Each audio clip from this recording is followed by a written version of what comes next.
Muito bem tornado, tifoso bianconeiro. Hoje, sexta-feira, dia 26 de julho de 2024. O que eu vou falar desse amistoso, dessa derrota, uma goleada? Antes, lembrando que dia 26 de julho temos aqui umas lembranças importantes. Hoje estaria completando aniversário Andrea Fortunato, jogador da Juventus no início dos anos 90, jogou junto com o Roberto Baggio, jogou junto com o Vialli. Fortunato que nos deixou precocemente devido a uma leucemia. Tem até um fã-clube oficial, nós que somos aqui do fã-clube oficial da Juventus no Brasil, tem o fã-clube Andrea Fortunato lá de Salerno, lá da terra conterrânea onde passei minha infância. Portanto, Andrea Fortunato hoje completaria aniversário, né? Ele que nasceu em 71. Em compensação, também tem uma notícia legal, dia 26 de julho, também é aniversário de Ângelo Di Livio, jogador importante na conquista da Champions da Juventus em 96. Di Livio, que era um bom jogador, não era nada fora de série, mas muito bom jogador, hoje jogaria fácil com a camisa da Itália, seria titular absoluto da Azzurra e é um jogador realmente que incorporou aí o DNA juventino, está sempre nos eventos de ex-jogadores. E também hoje, dia 26, numa data no ano de 2016, nessa data de hoje, Gonzalone Higuaín era apresentado na Juventus um dia após do De Laurentiis dizer que ele jamais sairia do Napoli. Muito bem, essas são as lembranças de hoje que eu marquei aqui, do dia 26. Eu só lembrava mesmo do Fortunato, para falar a verdade. As outras eu vi. E vamos falar aqui desse amistoso e um pouquinho de mercado no final do vídeo. Tem algumas coisinhas de mercado. E eu vou fazer o seguinte, eu não costumo levar a sério esse tipo de jogo, e eu sempre falo isso, né? Eu sei que tem... Por que eu coloquei um título irônico, fora Mota? Porque eu vi muita gente na internet, principalmente na Itália, leia-se os amantes do Alegre, né? As viúvas do Alegre, já criticando o Thiago Mota nesse jogo. Primeiro que eu sempre falo que esse tipo de amistoso, né, é um treino de luxo. Se eles não jogassem com a camisa oficial, que aliás está muito bonita, ficassem com coletes, certamente não teríamos esse tipo de visão. Ninguém ia reparar por uma derrota no treino, ainda que para o Nuremberg. Lembrando que o Nuremberg é um time da segunda divisão, é um time que tem 9 títulos alemães, portanto é maior que a Roma, é maior que o Napoli. Não adianta ficar bravo, torcedor do Napoli e da Roma. Ganhou 9 vezes o campeonato alemão, hoje está na segunda divisão, e é um time que semana que vem já, nos próximos dias, aí, domingo, se não me engano, já entra em campo para disputar o campeonato alemão da segunda divisão, para disputar o acesso. Isso não é desculpa, não estou aqui dizendo, estou dizendo que é um amistoso de luxo e eu não pego em consideração o resultado. Óbvio, eu sempre falei e falo, eu não gosto de perder nem amistoso. E perder por 3-0 é pior ainda. O resultado de 3-0, a sonora 3-0, 3-0, dói ouvir isso, ainda mais no Nuremberg. Mas eu não posso chegar e falar assim, nossa, começamos com o pé esquerdo, nossa, tá tudo errado, nossa, não dá para ter confiança nesse time, não gostei de nada do que eu vi. Calma, calma. Aos emocionados eu vou falar o seguinte, primeiro, o ano passado, na pré-temporada nos Estados Unidos, a gente bateu por 2-0 ou 2-1, acho que foi 2-1. 2-1. Nós batemos o Real Madrid. O Real Madrid titular, com Modric, com Vinícius Júnior, e vencemos por 2-1.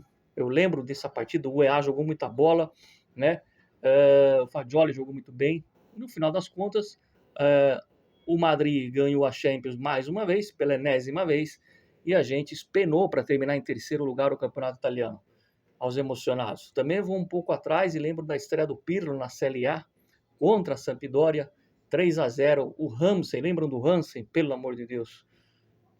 O Ramsey é uma espécie do, com todo respeito, Lucas Lima, holandês.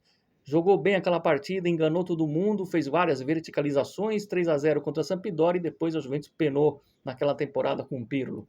Eu não pego em consideração o resultado. Isso aí eu sempre falei que é para você começar a dar movimentação, mas tem coisa ruim que eu anotei aqui como tem coisa boa. A parte ruim que eu coloquei aqui, eu acompanhei a partida ali pelo canal do YouTube do Nuremberg, depois no primeiro tempo teve uma queda, aí eu coloquei, se vocês quiserem anotar aí, ó, um canal bom também, é o World Sport Channel ou o World Calcio, né? World Calcio transmite essas partidas e também o World Sport Channel. Só que eu deixei no mudo e fiquei ouvindo pela Rádio Bianconera. Enfim,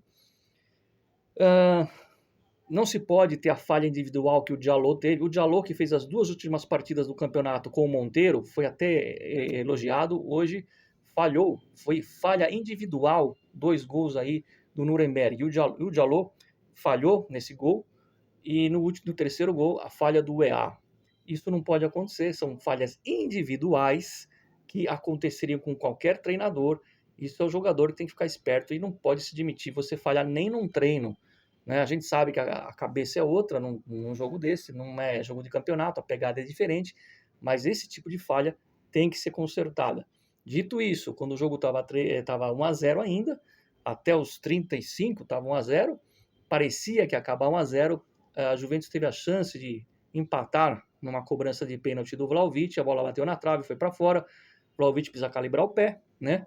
E não vou também criticar porque perdeu esse pênalti. Lembrando que a Juventus entrou com um time recheado de jovens da Next Gen. O Barbieri, que fez parte da última pré-temporada, estava em campo. Estava em campo também. Tinha mais 2, 3 jogadores aí que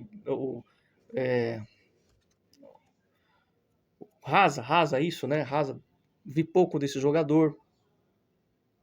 Então, 4 a 5 jogadores muito jovens. Não é o time que vai jogar o campeonato italiano. Aliás, 4 jogadores considerados titulares absolutos não estavam. Outra coisa importante, né? Não sei se vocês viram, o Solé ali ficou na beira do campo, não tirou a jaqueta, comprovadamente já negociado o Solé. Então, é isso que eu queria falar. Essas falhas individuais do Diallo e do EA precisam ser consertadas. O Thiago Motta disse que viu coisas positivas.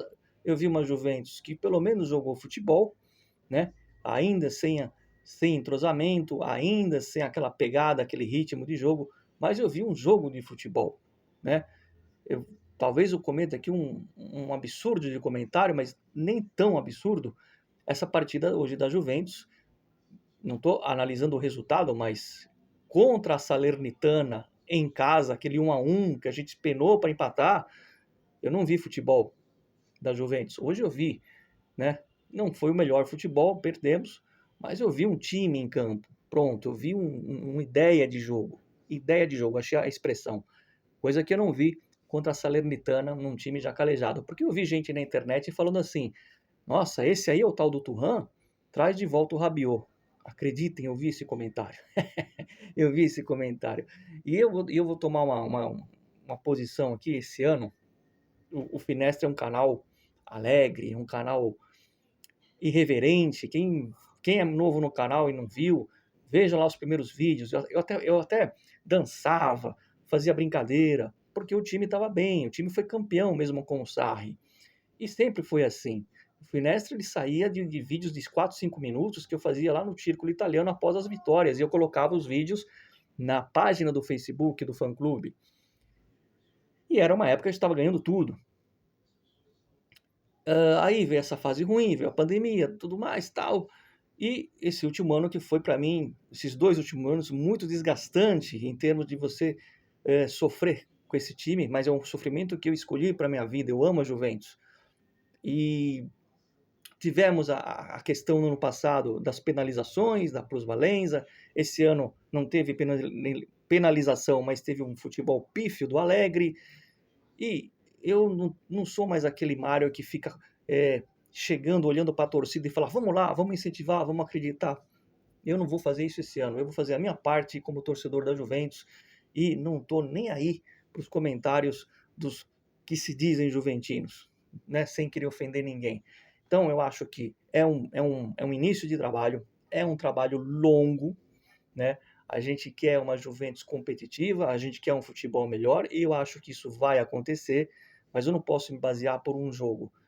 Porque aí vou inverter a situação e fazer a pergunta. Se tivéssemos ganhos do Nuremberg por 3-1, perdão, por 3-0, ia mudar o quê? Ia mudar que a gente ia falar, ó, não perdeu, beleza, mas ia mudar o quê na essência? Estamos preparados? Somos favoritos a ganhar a Série A? Vamos desbancar a Inter? Vamos brigar nas cabeças na Champions? Óbvio que não. A gente ia falar o quê? Ah, Nuremberg.